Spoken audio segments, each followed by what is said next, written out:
Hello everybody, it's Froggy here. Just wanted to talk to you guys today about Season 15. As we're coming up to the end of it, I think it's 1 day away or less than 24 hours away of this posting this video, and then we go into Season 16. With Stadium dropping, the Doki Watch stuff, the Demon Band skins, and in the future, some other cool little funky, freaky updates coming up. And I wanted to talk about this season and basically give my opinion on it. And to basically kind of summarize it, it's been like their best season yet. But now someone in the comments is probably going to say, oh, the only reason why the Overwatch team is locking in is because Marvel Rivals is taking all their players and something like that. And maybe they are, and that's all good. But to me personally, I kind of don't really care simply because that just means more content for me. I play Overwatch and I play Marvel Rivals. If I'm getting frustrated with Overwatch, I go make videos on Marvel Rivals. If I'm getting frustrated with Marvel Rivals, I go make videos on Overwatch. It's absolutely great. And if both games are absolutely pissing me off, I go and jack. It's been their best season in a while, right? I feel like Overwatch's best seasons, in my opinion, have been Season 6 with the release of the story missions, with the release of, Flashpoint, new maps, right?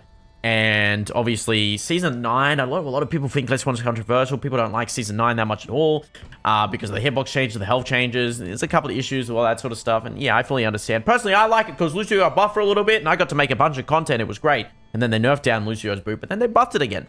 And then Season 12, I think, with Juno's release and the release of was it Clash, I think? That was fun until everyone started to absolutely hate Flashpoint, Clashpoint. Gosh, man. You know, Clash like absolute crazy. But Juno's release season was honestly just really fun. It breathed like a whole new, fresh, like, life into the game. I honestly think Juno was really good to the game, right? And now we come up to Season 15, and this is just one of those another, like, Overwatch seasons where the Overwatch team is just fully locked in. And it kind of feels like a lot of the times where, like, you know, seasons where heroes don't come out, they kind of feel like filler seasons a lot. Just not much content is really happening or not a lot of stuff happening.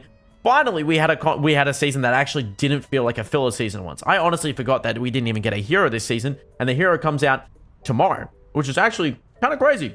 Man, I'm going to say crazy a lot this video again, aren't I? Anyways, I wanted to start off, of course, with the newest system they introduced, which was perk. Did they hit the mark? Did they pop off? Were they the good choice? Did they save the game? Did they make the game more enjoyable, more fun? And honestly, for me, a Lucio player, yeah, they gave Lucio 15% knockback increase. Why do I have this skin on? Look at how good the Galactic gun looks, though. They gave Lucio 15% knockback increase on his Soundwave. You think I'm going to complain about that? Hell no. And yeah, you know, but there was a couple of issues with perks that I honestly did want to talk about, right? And there's just like a couple of characters. It just feels like with perks, a couple of these things should just be base kit for their character. A great example is Lifeweaver. This support is absolute dog water, dookie butt cheeks, right? This character is universally hated in the Overwatch community.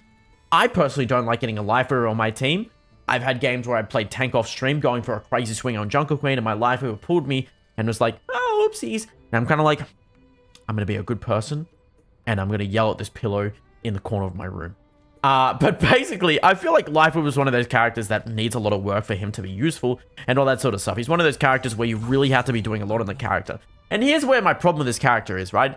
One of his perks just cleanses negative effects, right? Like, okay, why isn't that base kit? I mean, it's like, what's the pull cooldown? It's like 18 seconds or something like that. Okay, sure. That gets rid of, like, bad effects, you know, Ardenate, all that sort of stuff.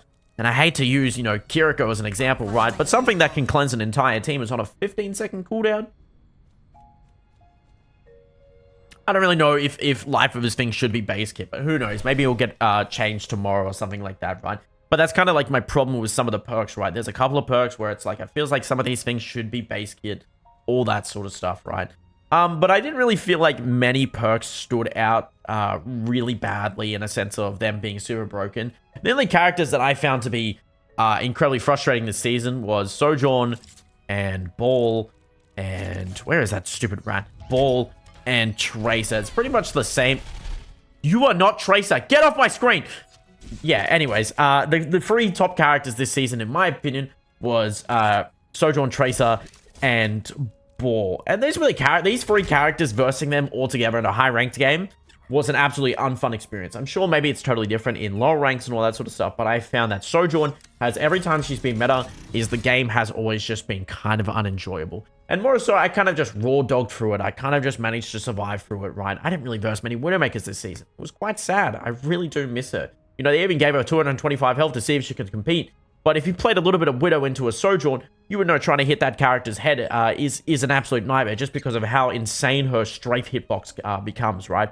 So, you know, no one's been playing Widowmaker at all, but I've just found that Ball has been an absolute nightmare. People are going to maybe come for me in the comments and be all like, oh, but you said Ball's like good for the game and all that sort of stuff. Yeah, I did.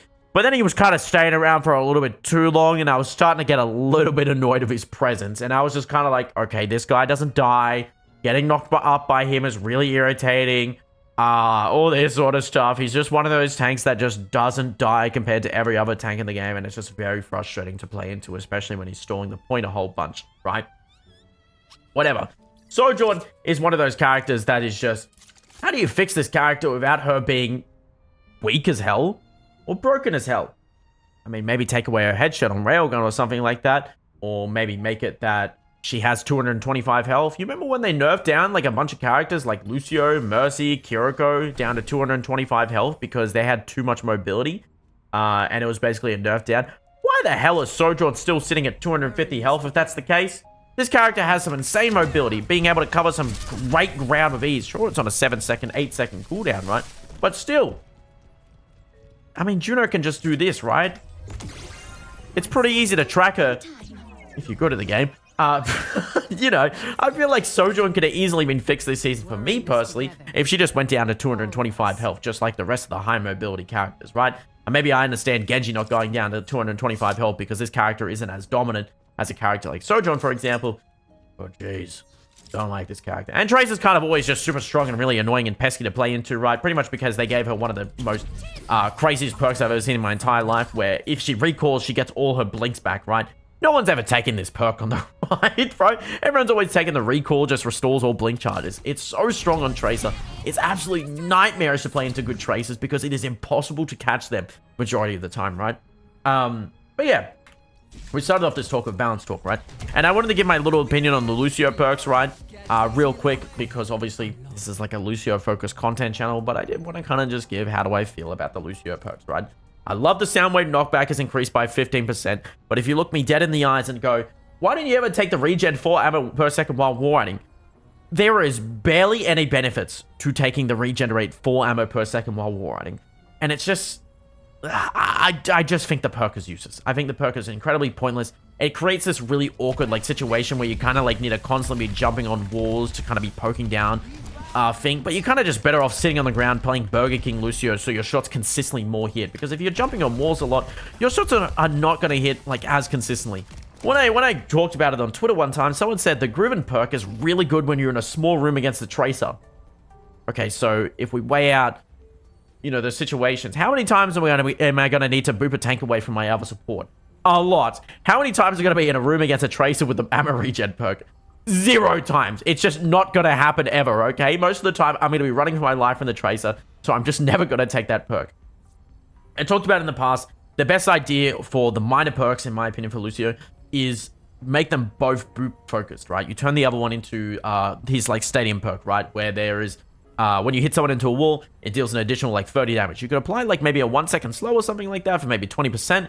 And then it's basically gives you the idea. Do you want the tank to have more distance away from your Ana? Do you want to go for more aggressive players on boot maps? Or do you want a situation where you can combo people into walls? You can get people off your other support by booping him to a wall, slowing him down a little bit, and being able to get away safely. All that sort of stuff. I think Griven should just be reworked to a perk that's more so... It gives players a little bit more choice, because majority of the times I have never seen a Lucio player ever take the Griven perk except one time, which was a Burger King Lucio, and the guy wasn't even using the walls at all in Lucio. The guy was not touching the walls one bit, and the reason why he said, oh, I'm not taking that perk because it's not a boot map. Okay, my bad. Now, let's go on to the second perk real quick. Man, I've been talking too much. Let's get on to the next bit as soon as possible, right? Now, we have crossfade range is increased by 150% while amp is up is active, or Lucio's attack speed is increased by 50% while amp it up is active. I was using the fire rate one for some long time. I really liked it. I think it was really good to take down people, but over time, I noticed that a lot of the high rank Lucios, the pro players, all that sort of stuff, took the second one, mainly because it was just easy to farm beats, right? You know, Lucio's main goal in like high rank is just farm beats non-stop. That's the whole thing with him, right? Just constantly play Burger King Lucio, amp it up, shoot down chokes, farm beat, all that sort of thing. And I kind of was like, no, the second perk will be better. Like, Celerano is going to be really, really good. And the problem with it is that it is a good perk, but unfortunately, when you go to amp, there's like a small grace period when you can't shoot for a second. And I kind of find that really annoying. It's been a thing with Lucio ever since he released, right? And I honestly think you can fix the whole issue with that perk just by letting Lucio shoot a little bit earlier, right? And then you kind of solve the problem with that perk, and it becomes a little bit more less clunky to use, and it gives players more of a reason to pick the perk, right? Because it's really good against tracers. I think it's really good against flankers and tracers, all that sort of stuff. Okay. But yeah, overall, I think the perks has been really good. I think the balance this season hasn't been the worst, right? I still think Sojourn, Ball, and Tracer are one of those characters that need to be looked at. But so far, we have heard that Tracer's Blink thing is getting nerfed, I think, in a dev blog. I don't know if my Twitch chat was trolling me, but that's what someone told me in my Twitch chat. So hopefully they're not lying to me, right? Sojourn and Ball, on the other hand, we'll have to see where they go. Maybe they'll be in a better state next season if some characters get some like slight changes to their kits, or, you know, hero bands coming in, right? Let's talk about... Man, 6v6, I guess. I mean, we talked a bit about 6v6 already. I already made a video on it, and I pretty much have fully swapped to only playing 6v6, right? I figured I was like, oh, I'll make a video, 1 or 2 on it or something like that, and just see how it goes. But I don't know if it'll be super popular, like, halfway into the season. And it stuck around.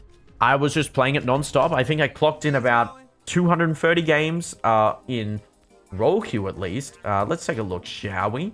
In roll queue at least, for Lucio, I played 230 games just for roll queue, right? And in open queue, I managed to play about... Where am I? Am I blind? I'm GM1? What the? I climbed today. 276 games. So I clocked in a full-on 500 games this season and managed to maintain a super high rank in the 6v6 queues, which honestly, I'm pretty happy with. I'm pretty happy with that result. I think I even got like a 60% win rate or something like that. Yeah, I'm actually really proud of that, honestly. I found that Lucio's carry potential in 6v6 has just been so much higher. You can just displace tanks, put them out of position, easily punish them when they're just, you know, making dumb plays, which has honestly just made Lucio more enjoyable. It's more so I don't have to do like funny dive the Widowmaker to have an enjoyable like YouTube game, right? I can go annoy the tanks. I can go annoy like the backline, the DPS, all that sort of stuff. Lucio has more of like versatile like play styles, which is it's really fun. I'm really glad 6v6 is back. I think they're keeping it around for the future, which is really good to hear. I like the open queue format because, you know, hero bands coming in next season. If Lucio gets banned, maybe I just play Sombra because I think Sombra's really fun. Even though people hate her, I think she's a goofy character. I love being a little cheeky Sombra, hacking people, running that little heal perk because I heal more on Sombra than I do Lucio. Yeah, glad 66 is back. If you want to see my whole opinion on it, go watch that video. I posted it like 2 videos ago or something like that. But yeah, go feel free to watch it. And yeah. Now, what do we talk about next? Okay. 1, 2, 3. I guess we talk about the skins this season. I guess, man, I was kind of just not really interested in the skins this season at all. I was really into a lot of the skins last season. I kind of just felt like this battle pass was all over the place, right? I didn't really know what the theme of it was. I will say the rainy day skins for Kiriko, Mei, and Mercy are absolutely gorgeous. The emotes are wonderful. Absolutely loved how they were given out for free. I think that's honestly awesome. And you know, the return of loot box is also great as well. And I have learned, fun fact of the day, I actually now own every single blue item and every single white item except one. I don't know what the final white item is, and I have no idea what it could be, right?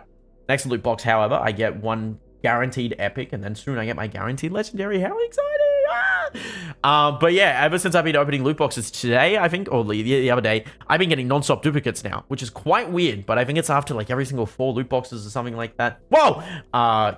You get like an extra loot box or something like that, so that's not too bad. You know, but at the end of the day, Aspen and Water spending all their money gambling away on Pokemon cards, but God forbid I buy a couple of loot boxes, man. Oh, imagine the content, bro. Opening 100 loot boxes! I never got to be that type of content creator, and it kind of makes me sad, you know what I mean? It would have been great content to make. But yeah, I wasn't too crazy on the skins this season. The Lucio skin is kind of cute, but it's another epic Lucio skin, right? We've kind of just been very starved for Lucio skins. There's been a lot of skin discourse on Twitter. Even I've gotten into it, right? I think Lucio's last original legendary skin was Graffitio, and that was all the way in season 8 or 9, whenever Malga released, whenever he came out, right? Let's just do a quick double check, shall we? Was it season 11? Oh, man. What season was it? Was it season 9? Was it season 8? Okay, so Lucio's last original legendary skin was in season 8. goodness gracious, bro. Wow. Anyways, hopefully this season, maybe there is like a Lucio skin we haven't heard of yet coming out. So that'll be quite exciting. But I'm not getting my hopes too up. But I do think there's a couple of good skins in this battle pass. Once again, the Kiriko skin is really good. Hunter skins or whatever. I think the Zarya skin's really nice. It's nice to see she gets like another legendary skin. Venture skin is pretty cool. I'm always here for some cheeky Venture skins. Base skin's pretty cool. And the Orisa skin is right. I didn't find much interest in getting the Zenyatta skin. But I have seen the visual effects on it. Honestly, it's a pretty cool looking skin overall. I think the VFX team absolutely cooked on it. They've kind of just been popping off lately, so that's been pretty chill. That's been pretty nice, right? But I did get the Widowmaker mythic weapon because I like Widow. I thought it was pretty cool. Doesn't make me any better at Widow. Hell no. What's the Widow win rate, by the way? Let's do a quick check, shall we? Widowmaker win rate, 71%. Actually, I'm a beast at Widowmaker. Scratch that. I am an absolute beast at this character. But then we come on to, I think, the collaboration, which was the Seraphim collab, right? And this is the one thing where I feel like I might get cooked for this take. It's like a crazy hot take or something like that. But I personally just felt like the Seraphim collab this year didn't really hit as hard. I really liked the live stream event where Aspen and Warren got invited out to. It was really fun to co-stream that, and watch it. But I kind of just felt like this year alone didn't really hit as hard as the 2023 version, right? And it's more so, I'm going to give like a really weird take, right? You know, I used to be a really big into K-pop, right? The Seraphim got me, like Overwatch really got me into the Seraphim, right? I really started liking their music, but I was very much like when I was younger, like 16, 17, I was really into BTS, right? I was around during like the War Hormone era. You know, I was like a big fan of like Run, all that sort of stuff, right? Those were some of my favorite BTS songs. I was full on into it a while back. And then I kind of dropped out of it a bit. And then, you know, the Seraphim collab happened with Overwatch. And I was like, okay, I'll suss their music, right? And it was actually really, really good. I really got into the Seraphim because of that, right? They absolutely make great music. And they released this music video coming into here, right? And I thought it was pretty cool. But my problem with this one is what the? My problem with this one is, and it, God, I'm like stalling like crazy, is obviously I think the animation is just a little bit different. But that's not my issue. I like the idea that they're idols in here. I think it's really cool. Like they're meant to be idols here. They're meant to be singers of the band. All that sort of like thingy-majiggy, right? But I think the more enjoyable idea is seeing these Overwatch characters and feeling like a little bit of relatability because they're fans going to a Seraphim concert. They're fans going to a concert. And for like Overwatch players, it's kind of like, oh, that's just like me for real. I'm a fan of this band or something like that. They're just like me kind of thing. And it kind of like creates this more relatability sort of thing, right? Don't know if that's a weird take. But, you know, when I watched this trailer, it's like, oh my god, that's like me when I went to the Hatsune Miku concert, bro. I was like full on hyped and stuff like that. But here it's like they're kind of like idols, you know, and it kind of just doesn't really hit as hard. But regardless, I don't really mean that in the way of the skins not being good. I think the skins are absolutely phenomenal. I think the custom sounds are incredible. I think the dance emotes are really, really good. But I will say the victory poses this time around are kind of disappointing. I think it would have been a good idea to have similar to victory poses to the original skins, where, you know, they do these little poses simply so you could just match with your friends. You could queue up your friends and match them, right? Because the team comp around it, it's like Mercy, Iati, Juno, Diva, and Ashe, right? And it's like, okay, how do you make this comp work? You kind of need a open queue to get like the end screen screenshot. And if you've seen the TikToks, majority of the time, it's usually just Doomfist sitting in the middle of the 4 girls, just having a great time. And it's absolutely adorable. I love it very much. But yeah, I think that's the one thing that kind of missed a lot about it, is that they should have just had a victory pose that matched with the original skins. It was just kind of disappointing that they just reused one of the emotes and just put it into a victory pose, just added a couple of lights on it, all that sort of thing. But regardless, this isn't me saying that the Seraphim collab was bad. I just think the original one just hit a lot more harder because it had that relatability. I think the victory poses were cooler, and it even had that little fun game mode that came out at the start, right? You know, me flexing my bite. Kingdom Overlord? What the? Anyways, you know, me flexing that bias record title because I grinded that game mode like crazy because I really wanted that title. All good and well, right? But yeah, that was a collaboration for the season. 6v6 happened, balance changes, perk stuff, and then we had Freya's playtest. I think this is probably one of the last things to talk about. Maybe I missed something, but Man, I really wasn't sold on Freya when I played her at the Overwatch Spotlight. I just kind of found her a little bit boring. I was like, oh, she's really pretty. She's cute, all this sort of stuff. I do like orange hair characters. I do enjoy that a lot. And then they released this hero trailer, right? And obviously, they're not doing the same cinematic animation as they were all those years ago, right? More than likely because the original team might be laid off or something like that. I'm not fully sure. I'm not in the loop of this thing, right? But comparing this to the Juno cinematic they did a while back, it feels like the animation quality has improved quite a lot.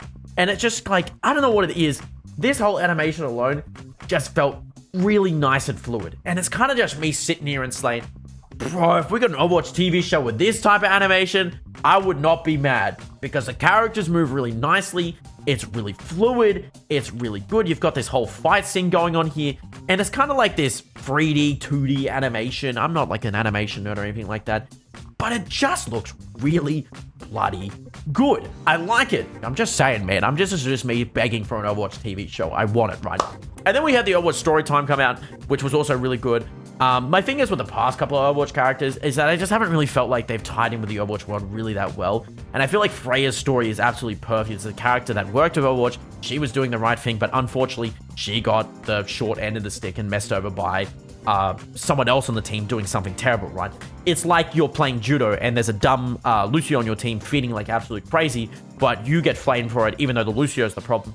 All that sort of thing. I think it's a great story. It has a lot of meaning. Sorry, I think I just threw up. I mean, it has a lot of meaning behind it. You know, look, I'm not some crazy like story nerd, right? I had to like have a script for this sort of thing.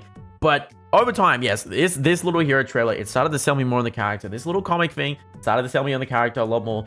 And as well, this, I don't know what it was, but this like hero gameplay trailer thing, bro, I'm glazing like crazy. This thing they did at the start here was just so cool.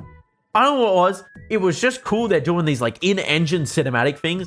It just looks sick, bro. It just looks absolutely sick. Overwatch, can you update your replay viewers so I can do this type of thing? So I can hurry up and make Lucio Mafia Origins Reborn so I can make the second Lucio Mafia movie? Thank you. So yeah, really wasn't sold on Freya at first, but over time, played her a little bit and then also saw all these like things like the little cinematic and the, you know, comic, the little in-game trailer, and it's like they were kind of really locking in. The marketing around the character was getting really, really good. So that was great. Yeah. I don't know. I'm trying to figure out if I'm like missing anything else, right? I don't know. It just felt like there was a lot of content this season. It was a really fun season for me overall. I mean, I uploaded more content than usual. That's how you know it's a good Overwatch season. If I start posting more videos consistently, that means it's a good Overwatch season. Yeah, so Overwatch Stadium comes out next. Good season overall. Definitely one of the best ones they have had in a while, but obviously Stadium is going to mog this season like absolute crazy. I cannot wait. I'm so excited. Yeah, if you had any problems with the season, I mean, let me know in the comments. I'll be down to read them, see what people had problems with the season, what people didn't. Personally, for me, it was Sojourn, Ball, and Tracer. But other than that, 6v6 really, like, if I was still playing 5v5 with those type of comps, I would not have liked the game. 6v6 honestly kind of saved this season big time as well. But yeah, Le Seraphim collab was awesome. Skins were pretty decent. Nothing too crazy that interested me personally, but there was some nice stuff. The rainy day skins were good. Balance was not the worst. It was actually pretty decent. And yeah, I think that's it. So good season. Woo! 23-minute yap video. I'm proud of myself, man. They didn't extend this until 30 minutes. Yeah. Thanks for watching, guys. You ever want me to yap about anything else? See you in the next one. Okay, I'm stalling. Bye!